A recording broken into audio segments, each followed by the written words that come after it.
जय गुरु जी। सत्संग bye Jaya aunty on 2 अगस्त 2015। गुरु जी की मेहर है कि हम गुरु जी को अपना सबसे बड़ा दोस्त मानते हैं। अपनी छोटी से छोटी बात गुरु जी से शेयर कर पाते हैं। हर सुख हर दुख में सबसे पहले गुरु जी ही याद आते हैं।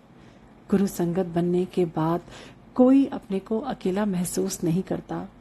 सबके साथ हमारे प्यारे गुरु जी हैं, अलग अलग रूप में, अलग अलग ढंग से, पर परम पिता गुरु जी हमारे दोस्त। सृष्टि ने ईश्वर और इंसान का ऐसा अद्भुत रिश्ता ना तो कभी देखा होगा और ना ही कभी देखेगी। आज एक पोस्ट बार बार मुझे दिख रहा है, सुदामा और कृष्ण की दोस्ती के पिक्चर और उन पर सुंदर सुंदर डायलॉग्स। एक भक्त और भगवान की दोस्ती के पहले ये एक राजा और एक रंग की दोस्ती को बयान कर रही है। अब हम सब इस बात को इतना महत्व दे रहे हैं, इसका तो मतलब यही निकलता है कि हम दोस्ती को इन सब चीजों से बहुत ऊपर मानते हैं। जब हम यंग होते हैं तो वास्तव में ये जात पात, अमीरी गरीबी दोस्ती के बीच नहीं आती। पर क्या हो जाता है हमें जैसे जैसे हम पारिवारिक होते जाते हैं, ये एक बड़ी वजह बन जाती है दो दोस्तों के बीच खाई बनने में। आज हम गुरु संगत हैं तो बड़ी बड़ी बातें कर रहे हैं, पर हम में से कितने संगत अपने घर के नौकर चाकर को सत्संग में भी साथ बैठने या बैठाने की हिम्मत करते हैं। हम जानते हैं कि गुरुजी के लिए उनकी सारी संगत बराबर है। उनके दर पर सब भिखारी ही हैं, चाहे सांसारिक वस्तु मांगे या आध्यात्मिक उत्थान।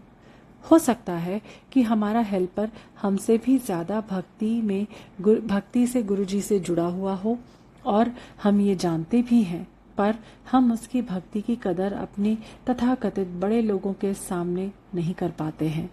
आखिर वो कौन सी वजह है जो हमें रोक लेती है? हमारा अपना ही झूठा अहंकार कि हम उनसे अच्छे हैं, ज्यादा पैसे वाले हैं, हमारी शान बान में वो फिट नहीं बैठते। इस कारण हम उन्हें लंगर तो कराते हैं, पर अन्य संगत की तरह उनसे व्यवहार नहीं कर पाते। लगभग प्रतिदिन सत्संग आता है कि किस तरह गुरुजी ने पल पल हमें हमारे कर्म फल को भुगतने में हमारी मदद की है और गर्त में गिरने से बचाए रखा है। वरना क्या वक्त लगता है हमारी स्थिति भी उन गरीबों की तरह होने में। आज हम जो भी हैं, जहां भी हैं, अपने पिछले कर्म फल के कारण हैं। पर हम में से अधिकांश को यदि गुरुजी की ब्लेसिंग्स नहीं मिली हुई होती तो आज भी हम ऐसे ऐसे कार्यों में अपने को लिप्त रखे हुए हैं कि उनके कर्म फल हमें कहीं का कहीं पहुंचा सकते हैं। ये संभव नहीं है कि हम सबकी गरीबी हटा दें या वैसे ही उनके गले लगे जैसे राजनेता अपने चुनाव प्रचार के दौरान लगते हैं। पर हम समभाव तो रख सकते हैं उनके लिए, अंदर प्यार तो रख सकते हैं उनके लिए। अपने दिल को ही साफ करना है। हम जब खुद को किसी से कम पाते हैं तो खुद ही सहज नहीं महसूस करते उनके साथ बैठने में, पर हमारे दिल में उनके लिए कोई जलन या नफरत या पूर्वाग्रह भी नहीं होता है। पर जब हम अपने को किसी से अधिक समझते हैं तो मान लेते हैं कि सामने वाला हमारे प्यार को या दी गई इज्जत को सदा याद कर हमारे गुण गाए। यदि ऐसा नहीं हुआ तो हम उसे औकात दिखा देने में जरा सी भी देर नहीं करते। एक तरह से देखा जाए तो हम गुरुजी के संगत होकर भी गुरुजी को फॉलो नहीं कर पा रहे हैं। वो सत्संग हम सब ने पढ़ा है कि जब पुलिस कमिश्नर के ड्राइवर को गुरुजी ने बुलाकर संगत के साथ बिठाया, जो अपने बॉस के पास बैठता हुआ भी कांप रहा था और गुरुजी ने उसे देखने को कहा तो उसने हर संगत के साथ गुरुजी को बैठा पाया। ऐसे अनेकों सत्संग हैं जब गुरुजी ने हमें इस बाधा से अपने को मुक्त करने का निर्देश दिया। पर आज हम में से कितने लोग सत्संग में जाते हैं तो अपने ड्राइवर को भी अपने साथ बिठाते हैं।